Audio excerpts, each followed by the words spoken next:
Hey everybody, it's Flatter Santa Glenn coming to you with another week of pickups. This is for the week where I picked it up on January 21st, 2025. We're going to go through the stuff that I got that came in and let's see what we got. If you like it, mention what you like down in the comments. Let me know what you guys got. We'll start with what's right in front of us. It's Marvel Special Edition Star Wars #1. It's a treasury. It's huge, um, but this thing is in immaculate shape. Hard to get these things in great shape. I mean, um, they're craziness, but uh, I'm a big Star Wars fan. Um, so finding this was just awesome for me.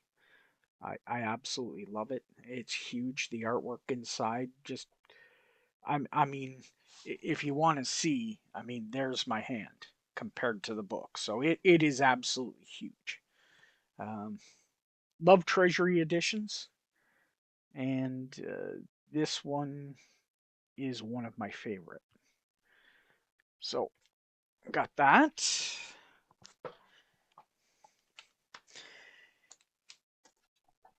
Next up, we've got Bloodstone #3.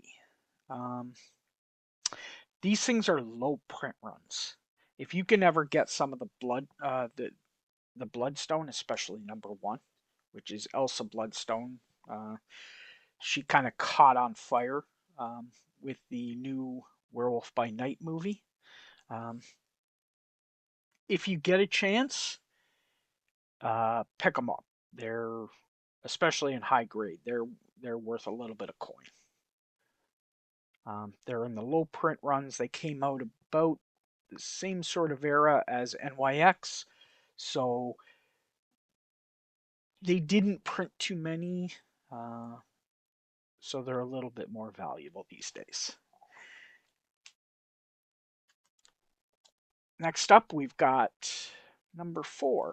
Again, low print run, awesome cover, um, kind of an indie homage. Really cool.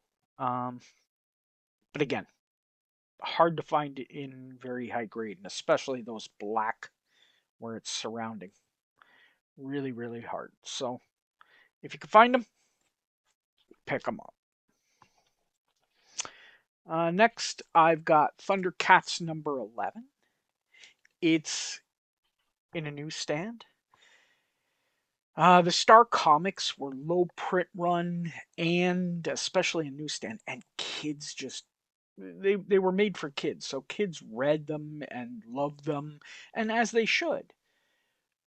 So finding ones that are in high grade these days is getting tougher and tougher. So if you can grab them, and the Thundercats run, especially with the new movie coming out, uh, these might kick off a little bit more. So got that. Next up, Witchblade 25. And what's cool about this, and you're like, oh, it's signed. Yeah, it's signed over here by J.D. Smith, but also right up here, because this is where he loves to do it, or where he did love to do it. It's Michael Turner's signature. He's passed on, and he did sign quite a bit of things, but his artwork is really catching on more and more. It always, has always been good, but it's starting to catch on a little bit more, like Dave Stevens, and people are you know getting into it. So this was a cool pickup. I love Michael Turner, um, and it was a decent price. So I wasn't. I got a couple Michael Turner sigs. I just didn't. I just couldn't pass that one up. Next up, we've got the Evangeline hollow foil. And as you can see right here, it's signed by the model and actress that Evangeline is based upon, which is Kathy Christian. Um, she's the one that it was all based on, and it's got a COA. And as you can see, it's 2,799 of 3,500 copies. Um, Evangeline um, got optioned. I can't remember who it is that's. I, I want to say Sydney Sweeney, but I don't think it is. I can't remember who it is. If you remember, say something in the comments on who's playing her in the upcoming movie that they're doing. So I thought it was cool, uh, so I picked it up. This next one is brought out by a friend of mine and my evil twin. Um, he's a good friend on. He does sales on Whatnot, and the artist that drew it is also on Whatnot and sells. Um, two really good people. Absolutely amazing cover. This is the art by Surtur Collectibles, and the book is brought out by the Punisher writer. Um, if you see him on Whatnot, say hi, jump in his streams. He's got some really great books. I got this from him. This is his exclusive. This is specifically for him. This is a lower print run of the previous book that he did that was um, a little bit more. This is just the close up of the one part where Harley was in an electric chair. Also, yes, Punisher's the most electrifying man on Whatnot because he has a life size electric chair that he shows on stream. But and Harley's in that electric chair on the cover of the book, and you see the Punisher in the back about to throw the switch. So it's a really cool book, uh, and supporting friends is I will always do. Good guy, cool cover. So definitely had to pick that one up.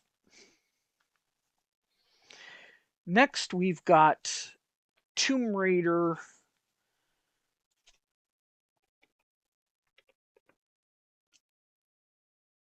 Number 11 and 12. And they are connecting covers. They're the blue foil from Graham Cracker Comics, but as you can see, they're connecting covers. Um, I'm a big Tomb Raider fan. Always loved playing the game as a kid, and as you've seen in previous streams, I always pick up Tomb Raider. I'm so close to the run being finished.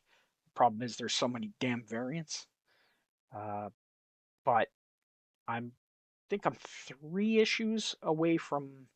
I actually, well, I'm 2 issues away. One, I don't have the cover A. I have the cover B, so I want to get the cover A as well. So those are cool. I love those things. And again, Tomb Raider and Witchblade. The Witchblade Tomb Raider, one half by Dynamic Forces. It is again hollow foil. Really cool. And again, COA from Dynamic Forces. Got the Dynamic Forces sticker. You can see it's number 1615. I think it's, what does it say? Limited to 2,000. So, still limited. Uh, Variant cover, right, from the 90s, but again, Top Cow image. Uh, you had to send away for this thing. So, love that. Now, I had one last week on this next book, And I said I was getting another one that's absolutely in immaculate shape. And let's face it, it is, but so is the other one. So I think I'm actually going to send both of them in and see which one gets a higher grade. Uh, but it's Hellblazer #1. It's first Constantine in a solo title, first Papa Midnight. Uh, I'm a big Swamp Thing fan, so John Constantine came from Swamp Thing. Uh, Absolutely love this run. The early Hellblazer series was absolutely awesome. Loved reading it. If you get a chance, pick up some trades. They're a fun read, and you'll thank me. Especially coming from that Alan Moore Swamp Thing run, which was absolutely amazing. Maybe one of the top 10 comic runs in all of history, and at least in my opinion. So, next is a book. Amazingly enough, I didn't have, uh, which is surprising because I've been kind of holding out. Um, Unfortunately, this thing's the 12th printing, but it's the fabulous Furry Freak Brothers. Maybe the #1 or at least top 5 underground comic in history. Just really cool. Um, super super well known now, but you know it was sort of like an underground thing back then. Um, Low prints, because they like let's face it, they're up to huge printings. Um, so I thought it was really cool. I had to uh, had to get one.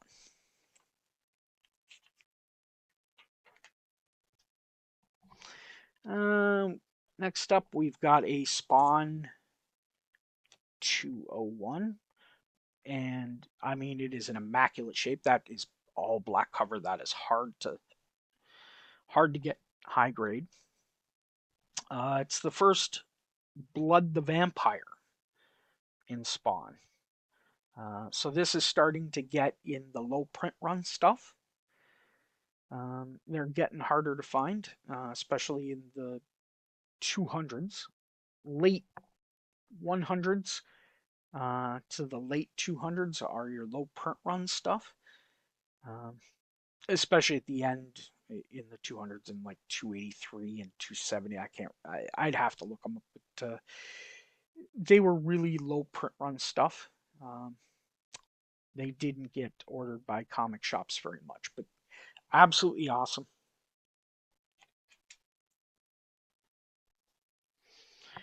Uh, a 312, not quite so low print run, but still, you know, not overly saturated.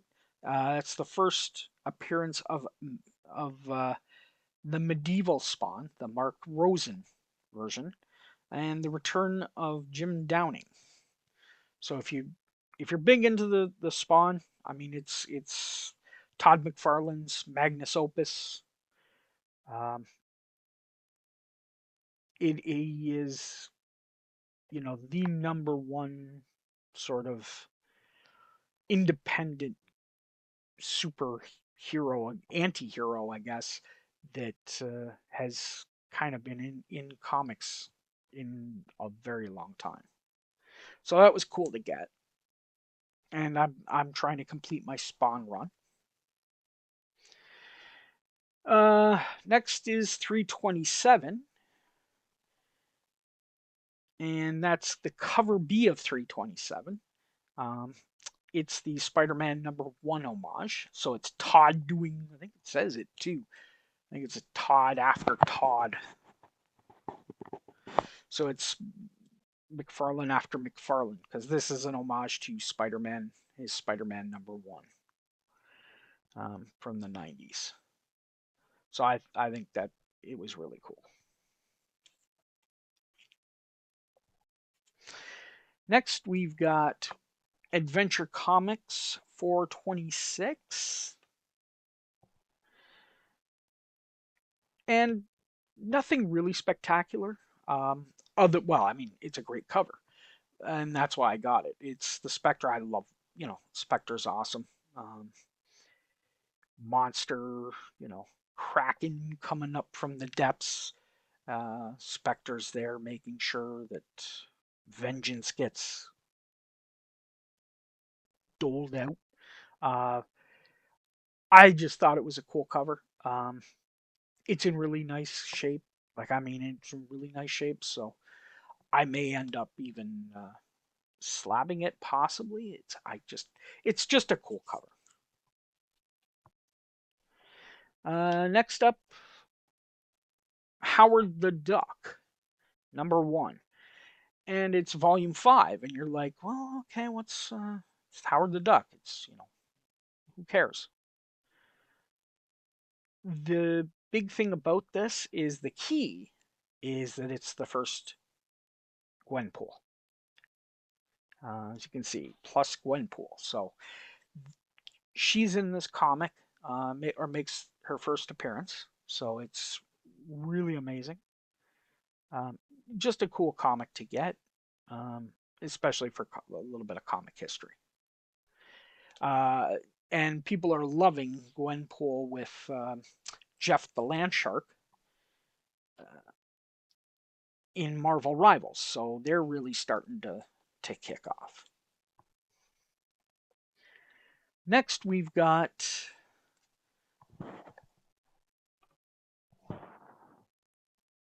Spider-Gwen #24. And again, super black cover, super hard to get in really high grade. This one's going to CGC. I think it's a 9.8 candidate. Uh, it is immaculate. But what's important about this is the first Gwenom. This is when the symbiote takes over Spider-Gwen. So again, part of that Edge of Spider-Verse over the Gwen Spider-Verse whole run that they did. Um, it was a very cool cover that and a very cool part that made up that run.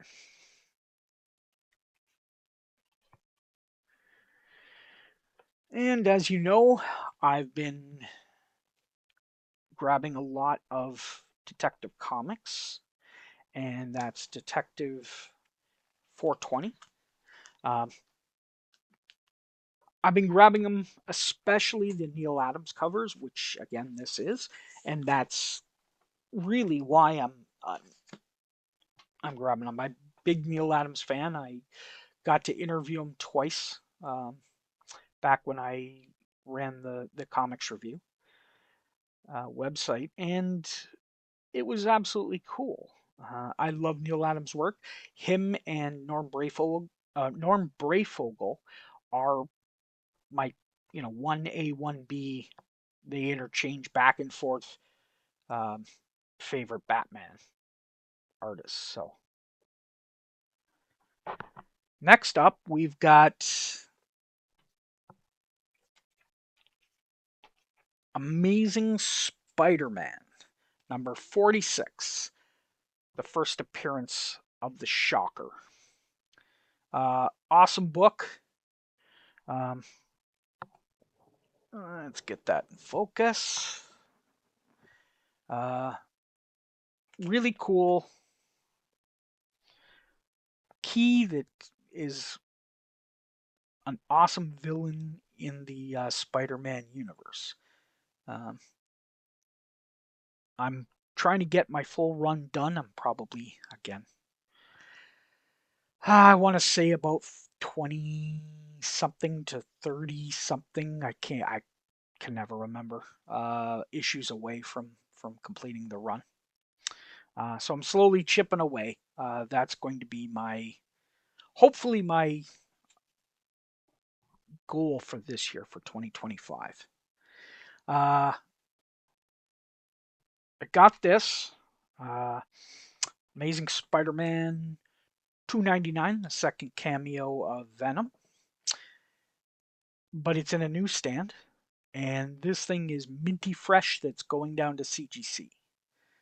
Uh, I mean, this thing in newsstand is amazing. Um, I've got it in another copy in direct. It's going down to CGC as well. So hopefully get a try to get a direct and a newsstand for each of the big books in the run where they have both. Next up, we've got Fantastic Four, number 18. And this thing's in beautiful shape for its age. And I mean beautiful. I'd say it's probably going to grade I want to say probably a 6.5, between a 6 and a 7. How's that? Could be as high as a 7, but it's probably more 6.0, 6.5. So we'll see how it goes.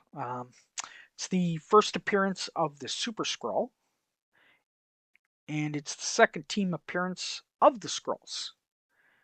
So iconic book in the Fantastic Four run. Really cool to get. Um,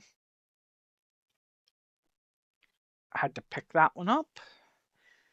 Also picked up Fantastic Four number 78. And this is the issue that Ben Grimm returns to his human form, but goes back to the Thing form. Really cool story. If you get a chance, read it. Especially, if you don't have it, get a trade or read it online. The early Fantastic Four Kirby stuff is amazing.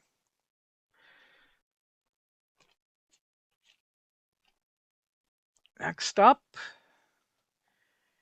Captain America 111, The Death of Captain America. And I didn't pay much for this book because it's a little bit of a project book. It's down in the queue. The first one's the G.I. Joe 21. I got to start the second part of that series. I'm doing videos to show cleaning and pressing on that book. This is a project book that needs a bit. It doesn't need much pressing, but it needs cleaning. As you can see, it's kind of dirty. Um, it's quite flat and it's in quite good shape. It's probably in 7. Let's say 7. If I clean it, maybe a 6, 5, because of this corner. Um, but it needs. Oh, there's a little bit of a schmutz. Oh, that's just on the bag. Um, it needs a cleaning. Uh, this is going to be a lot of work for cleaning because it's a white cover. But this will definitely be one that I'll have to clean with the eraser, and then, which is a lot of work on this much. Then probably do the light box. But after I'm done, it should look really, really good. So um, that's kind of why I want to do it. Got it cheap, and I think it'll have amazing eye appeal after I'm finished. Uh, Next, we have X-Men 17. And it's the first appearance of Dr. John Thomas. That's the key. And really, he helps Iceman, but he's only there for issue 17 and 18. So, I mean, oh, yeah. Not really that important, sort of the villain of the week sort of issue. where he's there and he's gone. So, um, but a really cool book. I love the red covers on a lot of the X-Men stuff. They're just, I mean, deep, and the amount of deep reds in this thing is just phenomenal. So I had to pick it up, loved it, and again trying to finish my X-Men run too. So not only ASM but X-Men. So getting really really tough at times. Uh, Last book I've got for this week is NYX number 4 in a 9.6, and I'm gonna crack it and resubmit it because I don't see a problem with it. I don't know why it didn't get a 9.8. Looked at the grader's notes, and of course, there was nothing. But I think I'm going to crack it and resubmit it because there's a huge difference between 9.6 and 9.8. So it's probably well worth it. And it's the second appearance of Laura Kinney. And in fact, I think the better cover of the two. NYX3 is cool and everything, and it's her first appearance. And again, low print run in that time, but I think this is the cooler cover. Um, so if I'm going to display one, this is the one I'm probably going to display. So after all that, guys, another week has passed, another bunch of pickups. I want you guys to let me know what you guys got in the comments, or tell me what you think of what I got. And go out there, find that diamond in the rough, find the cool covers, find the cool comics, and enjoy collecting.